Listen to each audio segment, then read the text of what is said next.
Good morning student. अपनी video का part number 6 जो अपनी सीरीज चली थी क्वेश्चन सीरीज रिलेटेड टू अपने फर्स्ट ग्रेड, और उसके अंदर आगे बढ़ाते हुए अपने 90 क्वेश्चन कंप्लीट हो चुके हैं। उसके बाद 91 नंबर क्वेश्चन आ रहा है अपने पास। पहला क्वेश्चन दिया है, कहता पृथ्वी का जो प्रारंभिक वायुमंडल है, यानी प्रारंभिक वायुमंडल यानी जब पृथ्वी के वायुमंडल का जब क्या हो रहा था, निर्माण हो रहा था, वायुमंडल निम्न में से कौन सी दो गैसों से बना है। यानी जो प्रारंभिक वायुमंडल बना था उसके अंदर कौन कौन सी गैसें विद्यमान थी। Hydrogen helium, hydrogen oxygen, helium carbon, helium nitrogen. तो स्टूडेंट सोच के बताइए कि इसका आंसर क्या होगा। तो कमेंट बॉक्स में दीजिए आंसर। तो स्टूडेंट पहला इसका जो आंसर होगा हाइड्रोजन और हीलियम। हाइड्रोजन और हीलियम ऐसी गैसें थी जब प्रारंभिक वायुमंडल का निर्माण हो रहा था उसके अंदर पहले प्रथम दो गैसें हाइड्रोजन और हीलियम थी। नेक्स्ट क्वेश्चन की ओर बढ़ते हैं।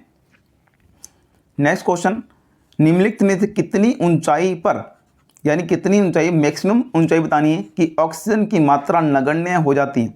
यानी अपने को डेंस कहाँ मिलती है, यानी धरातल से लगभग 18 किलोमीटर की ऊंचाई पर जो अपना ट्रोपोस्फियर वाला भाग है, यहाँ तक मैक्सिमम ऑक्सीजन की मात्रा मिलती है। अब इसने पूछा कितनी ऊंचाई तक, मैक्सिमम कितनी ऊंचाई तक कि ऑक्सीजन की मात्रा बिल्कुल नगण्य हो जाती है। तो 90 किलोमीटर, 100 किलोमीटर, 120 किलोमीटर या 150 किलोमीटर। तो सोच के बताइए स्टूडेंट क्या आंसर होगा इसके अंदर। तो इसका राइट आंसर होने वाला अपने पास 120 किलोमीटर। 120 किलोमीटर के बाद क्या होता है, ऑक्सीजन की मात्रा नगण्य हो जाती है। तो नेक्स्ट क्वेश्चन 93 नंबर क्वेश्चन। 93 में लिखा हुआ है, निम्नलिखित में से किस प्रक्रिया के द्वारा वायुमंडल मुख्यतः गर्म होता है। यानी वायुमंडल मुख्यतः गर्म किस कारण होता है, अपने वायुमंडल की गर्म होने के बताना है। लघु तरंग दैर्घ्य आने वाले सौर विकिरण से, या short wave bye solar radiation से, या लंबी तरंग दैर्घ्य वाले स्थलीय विकिरण से यानी पार्थिव विकिरणों से, या परावर्तित सौर विकिरण से, या अपनी बात करें परकिरणित और सौर विकिरण से। तो चारों ऑप्शन में से बताइए आप कि इसका राइट आंसर कौन सा होने वाला है। तो देखिए स्टूडेंट इसका क्या होगा आंसर।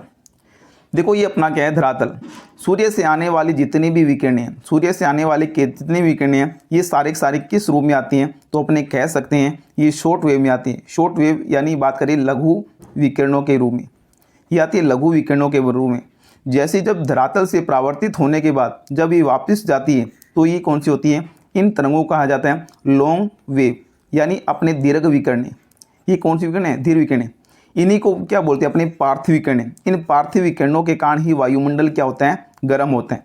तो इसमें लिखा है लंबी तरंग दैर्घ्य, या अपनी बात करें लॉन्ग वेव, लंबी तरंग दैर्घ्य वाले स्थलीय विकिरण से क्या होता है, वायुमंडल क्या होता है, गर्म। तो इसका राइट आंसर होने वाला अपने पास, एक मिनट,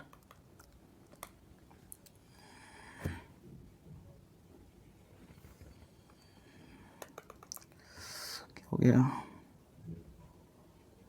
एक मिनट स्टूडेंट।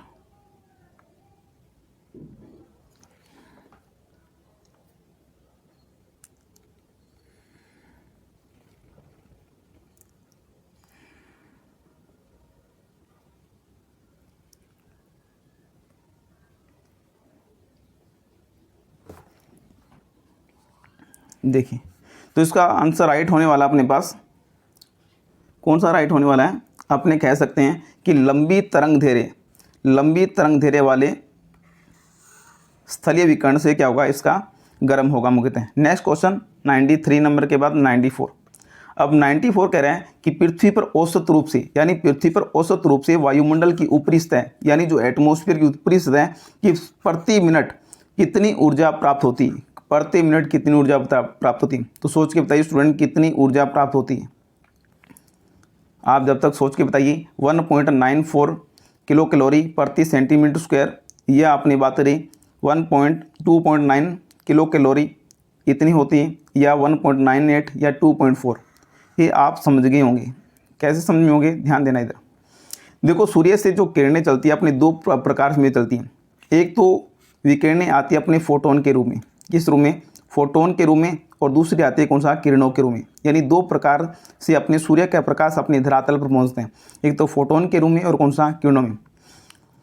अब देखो अपने वायुमंडल की जो ऊपरी सतह यानी 1 सेंटीमीटर स्क्वायर एरिया पर, यानी यहाँ पर कितना 65 बिलियन, कितने 65 बिलियन, 6 बिलियन, बिलियन क्या फोटोन आकर गिरते हैं। फोटोन आप क्या कह सकते हो, एनर्जी पैकेट्स कहते हो, कह सकते हो ऊर्जा के बंडल। ये ऊर्जा के बंडल हैं जो वायुमंडल की ऊपरी सतह पर आकर ये गिरते हैं। कितना 1 सेंटीमीटर स्क्वायर पर मिनट के अंदर 65 बिलियन फोटोन, 65 बिलियन क्या फोटोन आकर गिरते हैं।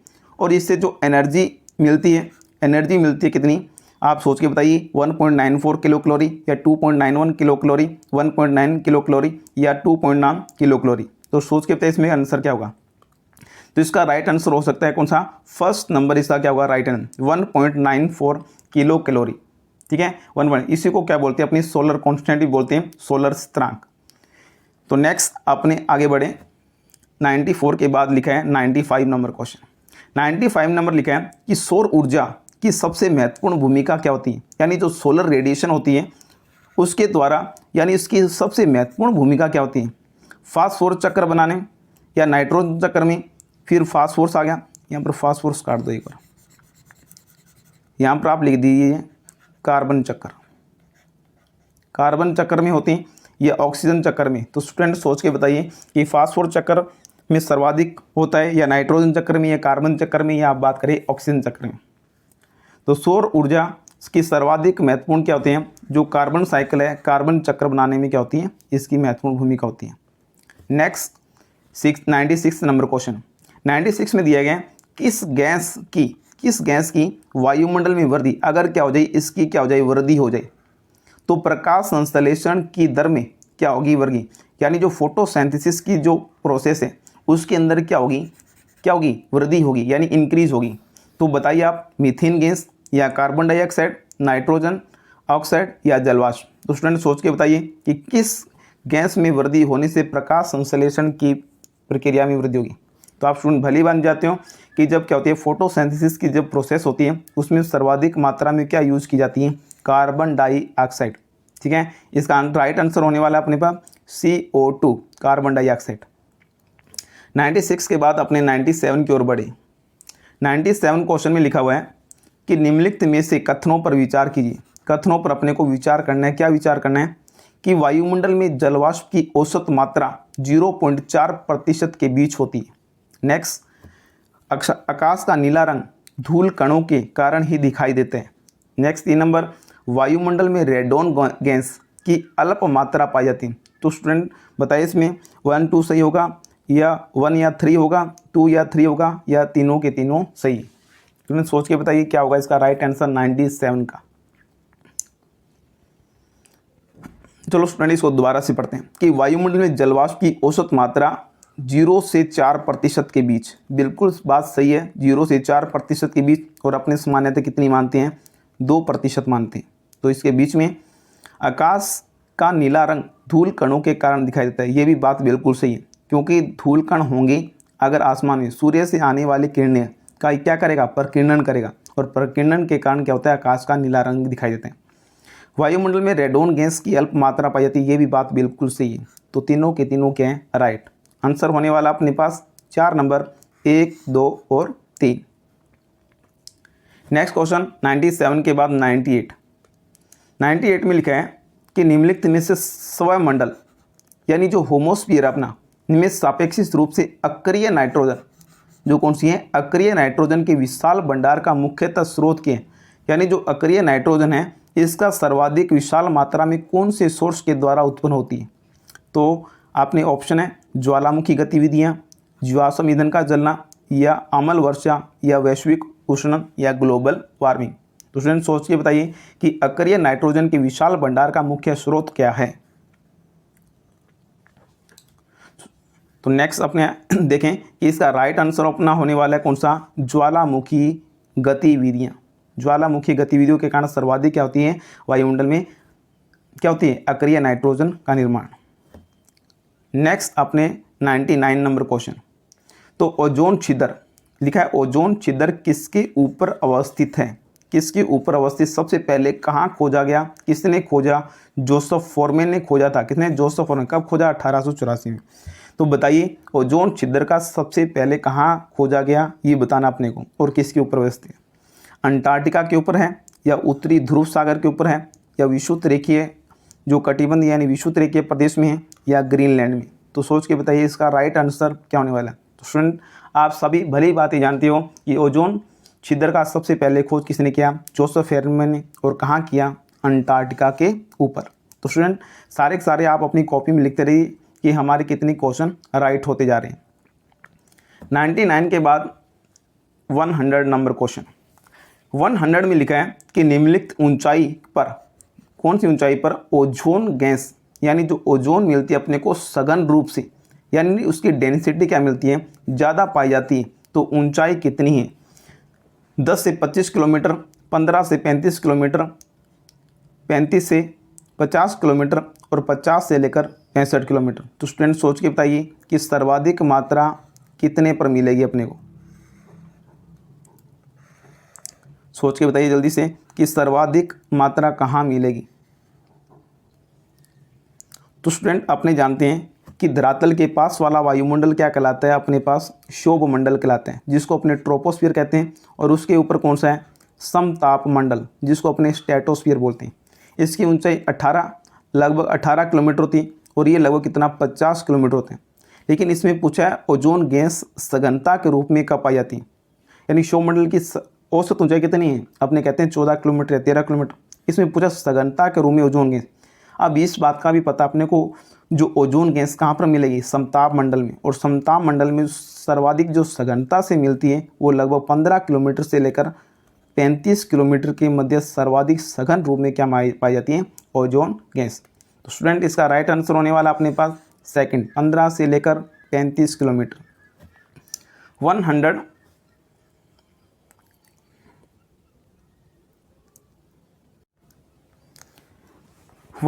नंबर क्वेश्चन, जीव मंडल में क्या लिखा है, कहता जीव मंडल में आने वाली सौर ऊर्जा की कितनी प्रतिशत मात्रा प्रकाश संश्लेषण में क्या करती है, उपयोग होती है। तो स्टूडेंट सोच के बताइए कि जीव मंडल में आने वाली जितनी भी सोलर रेडिएशन अपनी कितना प्रतिशत उसका भाग है जो फोटोसिंथेसिस यानी प्रकाश संश्लेषण की प्रक्रिया में क्या होता है, प्रयोग होता है।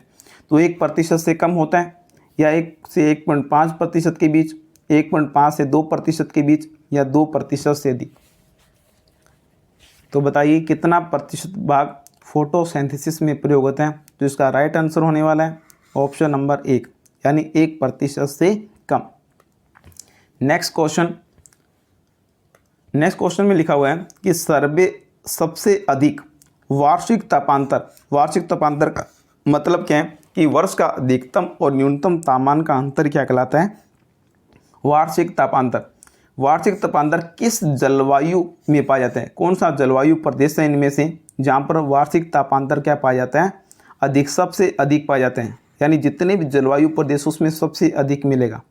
तो इन चारों में से बताना है, सहारा प्रकार की जलवायु में, टुंड्रा प्रदेश की जलवायु में, या टैगा प्रदेश की जलवायु में, या पश्चिमी यूरोपीय तुल्य जलवायु में। फ्रेंड सोच के बताइए इसका राइट आंसर अपने पास क्या होने वाला है।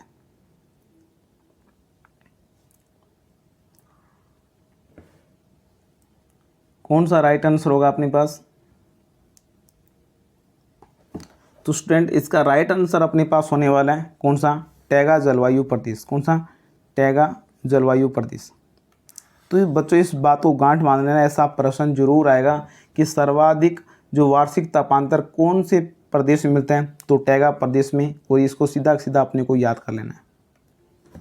नेक्स्ट 102 के बाद 103 नीचे लिखा है क्रैकिंग गैस किसे कहते हैं, नया क्वेश्चन है। क्रैकिंग गैस किसे कहा जाता है, नाइट्रोजन डाइऑक्साइड को, नाइट्रिक ऑक्साइड को, ओजोन को, या सल्फर डाइऑक्साइड को। 4 ऑप्शन है, इन चारों ऑप्शन में बताइए कौन सा राइट आंसर होने वाला है। तो स्टूडेंट इसका राइट आंसर होने वाला है 4 नंबर, सल्फर डाइऑक्साइड। इसी को क्या बोला जाता है, क्रैकिंग गैस। नेक्स्ट अब लिखा है वायुमंडल की तापक्षय दर, यानी तापमान की क्षय दर, यानी तापमान ह्रास की दर। यानी जैसे जैसे धरातल से ऊंचाई पर जाते हैं तो तापमान क्षय दर या ताप ह्रास दर कितनी है।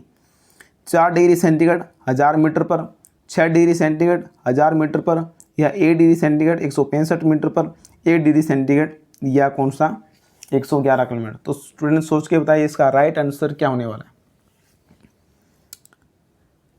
बिल्कुल इजी सा प्रश्न है ये आपके लिए, लेकिन फिर भी अपने गलत कर सकते हैं इस बात को। देखो ए नंबर 4 डिग्री सेंटीग्रेड 1000 मीटर पर, ये तो नहीं हो सकता। नेक्स्ट देखिए 6 डिग्री सेंटीग्रेड 1000 मीटर, ये अपना ऑप्शन अपने मान सकते हैं, लेकिन यहाँ पर कितना आना चाहिए, 6.5 डिग्री सेंटीग्रेड होता 1000 मीटर पर, फिर ये अपना राइट हो जाता, लेकिन यहाँ पर 6 डिग्री सेंटीग्रेड लिखे। अब यहाँ पर राइट आंसर होगा अपना 1 डिग्री सेंटीग्रेड कितना 165 मीटर, यानी 165 मीटर की ऊंचाई पर जाने पर 1 डिग्री सेंटीग्रेड तापमान में क्या आती है, कमी आती है। तो इसी को बोलते हैं तापक्षय दर या तापमान ह्रास दर। तो 105 नंबर क्वेश्चन हमारे सामने आ रहा है कि निम्नलिखित में से कौन अन्य तीनों की तुलना में अधिक सूर्य ताप को परावर्तित करते हैं, यानी सर्वाधिक सूर्य ताप को परावर्तित करने वाला इन चारों में से बताना है कि सर्वाधिक सूर्य ताप का परावर्तन कौन करता है। तो पहला ऑप्शन हमारे पास बालू मरुस्थल करता है, या धान युक्त भूमि करती है, या नवपात यानी नई जो हिम है आच्छादित भूमि, या प्रेरिज भूमि। तो स्टूडेंट सोच के बताइए इसका राइट आंसर अपने पास क्या होने वाला है। ये पीछे फर्स्ट ग्रेड में भी ये क्वेश्चन आया था कि अधिकतम सूर्य ताप को परावर्तित करने वाला जो कारक कौन से हैं। तो इसका राइट आंसर होने वाला अपने पास 3 नंबर नवपात हिम से आच्छादित, यानी जो नई बर्फ होगी नवपात हिम होगी उसी आच्छादित भूमि से सर्वाधिक क्या होता है, सूर्य ताप का क्या होता है, परावर्तन। सबसे कम परावर्तन किसके होगा, काली सतह से, जो काली मिट्टी की सतह होगी काली सतह से सबसे कम परावर्तन होगा, ये सर्वाधिक क्या करती है, एब्जॉर्ब करती है। और जो श्वेत धरातल होगा वो सर्वाधिक क्या करती है, परावर्तन करती है। क्या करती है, परावर्तन। तो नेक्स्ट अपने 106 नंबर की ओर बढ़ते हैं। 106 नंबर में कहता पृथ्वी पर सबसे उच्चतम तापमान, सबसे हाईएस्ट टेम्परेचर रिकॉर्ड किए जाते हैं। तो अपने को अक्षांश के अकॉर्डिंग बताना है कि सर्वाधिक उच्चतम तापमान कहाँ रिकॉर्ड किए जाएंगे, भूमध्य रेखा पर रिकॉर्ड किए जाएंगे, या 10 डिग्री उत्तरी अक्षांश पर, या 20 डिग्री उत्तरी अक्षांश पर, या 25 डिग्री उत्तरी अक्षांश पर। तो बताइए हाईएस्ट टेम्परेचर कहाँ रिकॉर्ड किए जाएंगे।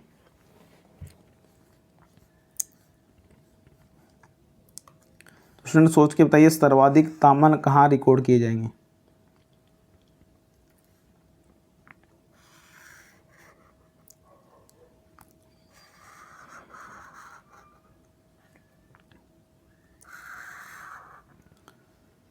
सोच के बताओ कौन से कहाँ पर हाईएस्ट टेम्परेचर रिकॉर्ड की जाएगी।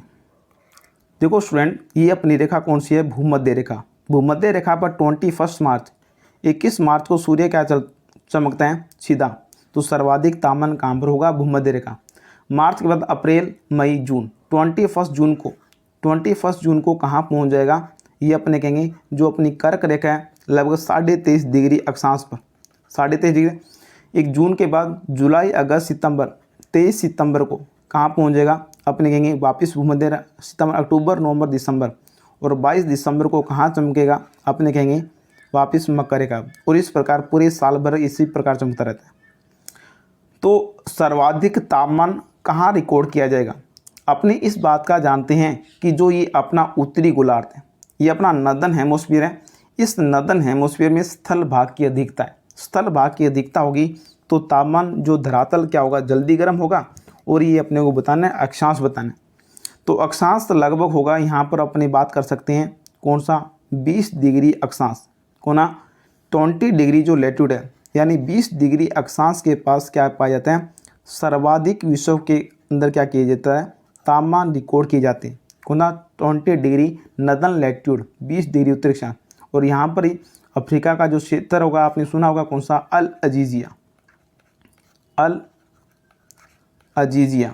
और अल अजीजिया कहाँ पड़ता है, लीबिया में। कहाँ पड़ता है, लीबिया में पड़ता है। और ये क्या विश्व का सर्वाधिक तापमान वाला क्षेत्र। तो इसका राइट आंसर होने वाला अपने पास कौन सा, 20 डिग्री उत्तरी अक्षांश पर क्या कह देते हैं, विश्व के सर्वाधिक तापमान रिकॉर्ड किए जाते हैं।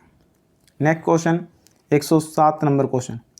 107 नंबर में लिखा है कि अगर साफ रात है और मेघीय रातों की अपेक्षा, कहता जो साफ रात है ना, मेघीय रातों की अपेक्षा अधिक ठंडी होती। अगर एक तो क्या अपना धरातल ये बिल्कुल क्या क्लाउडलेस है, और एक धरातल कैसा है, यहाँ पर क्लाउडलेस होते हैं, ये क्या विद क्लाउड है, यहाँ पर क्लाउड है। अब इसने पूछा है कि जो साफ रातें हैं ना, मेघ रातों की अपेक्षा ये क्या होती है, अधिक क्या होती है, ठंडी। यहाँ पर टेम्परेचर कम होता है, यहाँ पर टेम्परेचर क्या होता है, ज़्यादा। तो स्टूडेंट अब बताइए कि इसका राइट आंसर क्या होने वाला है। तो सोचिए, संघनन के कारण होता है, या विकिरण के कारण होता है, या आपतन के कारण होता है, या चालन के कारण होता है। तो स्टूडेंट सोच के बताइए इसमें कौन सा राइट आंसर होने वाला है। जब तक मैं आपको डायग्राम बना देता हूँ। विकिरण के कारण, आपतन के कारण, या चालन के कारण।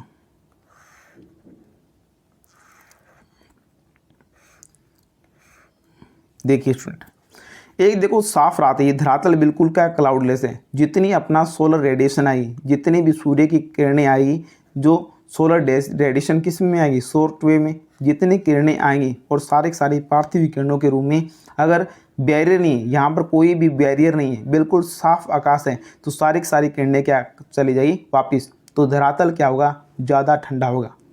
अगर मेघीय आकाश यानी मेघ है का आकाश में जितनी सोलर रेडिएशन आएगी, जब ये पार्थिव किरणों के रूप में वापस जाएगी, तो ये जो क्लाउड है, ये बादल है, इनको वापस कहाँ पर, धरातल की ओर वापस मोड़ देगा, जिससे यहाँ पर टेम्परेचर क्या रहेगा, बना रहेगा, और यहाँ पर टेम्परेचर क्या हो जाएगा, बिल्कुल गिर जाएगा।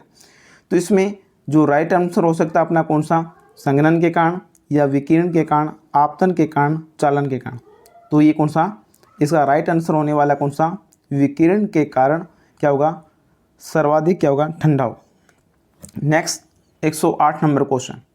108 नंबर क्वेश्चन में दिए कि आर्द्रता परिणाम है। क्या लिखा है, आर्द्रता किसका परिणाम है, वाष्पीकरण का परिणाम है, या वाष्पोत्सर्जन का परिणाम है, ऊष्मा की उपस्थिति का परिणाम है, या हवा में नमी की उपस्थिति का। तो स्टूडेंट सोच के बताइए कि इसका राइट आंसर क्या होने वाला है, कि वाष्पीकरण का, वाष्पोत्सर्जन का, या अपने ऊष्मा की अवस्थिति का, या अपनी बात करें हवा में नमी की उपस्थिति का।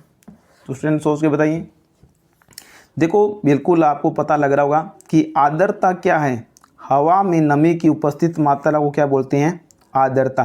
तो राइट आंसर क्या होगा अपने पास, 4 नंबर राइट आंसर।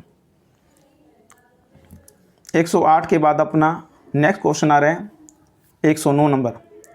कहता निम्न अक्षांशों में उत्तरी अथवा दक्षिणी, निम्न अक्षांश को ना उत्तरी अथवा दक्षिणी, हॉर्स अक्षांश, हॉर्स लैटिट्यूड से आप रिलेशन करेंगे। बताओ भी हॉर्स लैटिट्यूड कौन से अक्षांशों को अपने रिलेटेड करते हैं।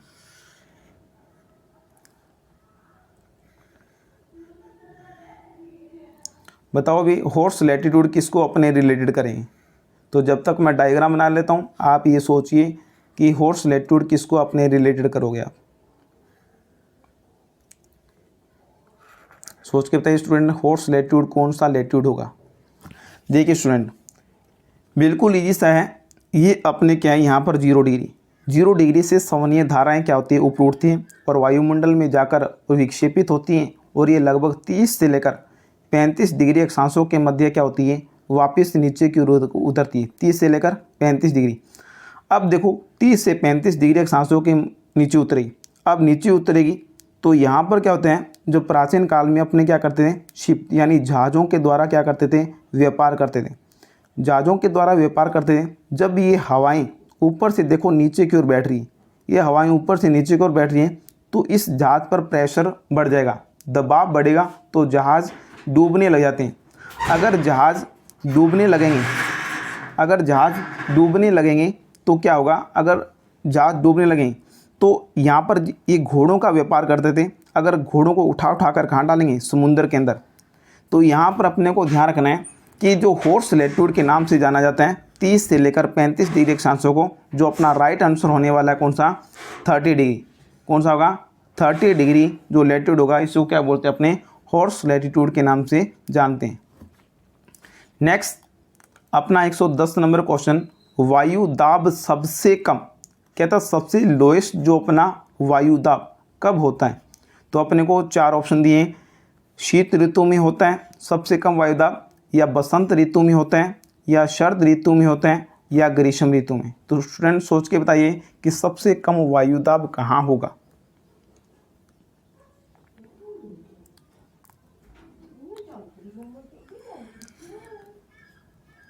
तो बताइए सबसे कम वायु दाब कहाँ होगा। देखो स्टूडेंट, अपने पास दो सतह हैं। एक सतह पर क्या होते हैं, एक विंटर सीजन मान लेते हैं, विंटर सीजन, और दूसरा का माना है समर सीजन मान लेते हैं, समर सीजन। एक समर सीजन है और कोई ना विंटर सीजन। अब विंटर सीजन में धरातल क्या होगा, बिल्कुल ठंडा होगा। तो यहाँ पर जितनी भी क्या होगी गैसें होगी वो क्या होगी, ठंडी होगी। ठंडी होगी तो भारी होगी, तो नियर अबाउट ऑफ कौन सा, सरफेस, धरातल के निकट रहेगी। अगर समर सीजन होगा तो टेम्परेचर क्या होगा, ज़्यादा होगा। टेम्परेचर ज़्यादा होगा तो ये धरातल क्या होगा, गर्म होगा। और यहाँ पर जितनी भी एयर होगी ये गर्म होकर कहाँ उठ जाएगी, ऊपर की ओर उठ जाएगी। तो यहाँ पर एयर प्रेशर क्या रह जाएगा, एयर प्रेशर क्या रह जाएगा, कम रह जाएगा। तो वायुदाब सबसे कम होगा। वायुदाब अगर सबसे कम होगा तो कौन सी ऋतु में होगा, ग्रीष्म ऋतु में। ना जो समर सीजन होगा इसमें सबसे कम क्या मिलेगा अपने को, एयर प्रेशर। तो स्टूडेंट अपना राइट आंसर होगा कौन सा, ग्रीष्म ऋतु में। तो स्टूडेंट अपने 110 क्वेश्चन हो चुके हैं। तो इसको क्लास को ज़्यादा से ज़्यादा लाइक और सब्सक्राइब और शेयर कीजिए। मैं आप मेरे को जितनी भी किताबें मिल रही है, जितने भी मेरे को क्वेश्चन मिल रहे हैं, सारे के सारे आपको क्लाइमेटोलॉजी यानी जलवायु विज्ञान से संबंधित लेके आ रहा हूँ। तो स्टूडेंट आपको बिल्कुल फ़ायदा होगा, क्योंकि आप सभी तैयारी कर रहे हो, मैं भी तैयारी कर रहा हूँ, सारे तैयारी कर रहे हैं। अब तैयारी करने के बाद जब एक हमारे सामने क्वेश्चन आ जाते हैं तो वो सारे के सारे अपने दिमाग में एक छवि बन जाती है। तो उससे अपने ज़्यादा से ज़्यादा क्या होंगे, टिक होंगे क्वेश्चन। तो क्लाइमेटोलॉजी के बाद दूसरी सीरीज स्टार्ट कर लेंगे। तो जितने भी क्वेश्चन कहीं से मिले मुझे, ये सारे के सारे क्वेश्चन, इसमें कोई गलत क्वेश्चन नहीं होगा। एक आधा मान लीजिए हो सकता है वो अगर होगा तो मैं आपको दोबारा से कंफर्म करके बता दूंगा, लेकिन ऐसा कोई होगा नहीं। बार बार उसको पढ़कर फिर ही यहाँ पर टाइप किए जाते हैं। तो स्टूडेंट थैंक यू, लाइक और सब्सक्राइब शेयर कीजिए, जिससे ज़्यादा से ज़्यादा मैं आपको समझा सकूँ। Thank you student, bye.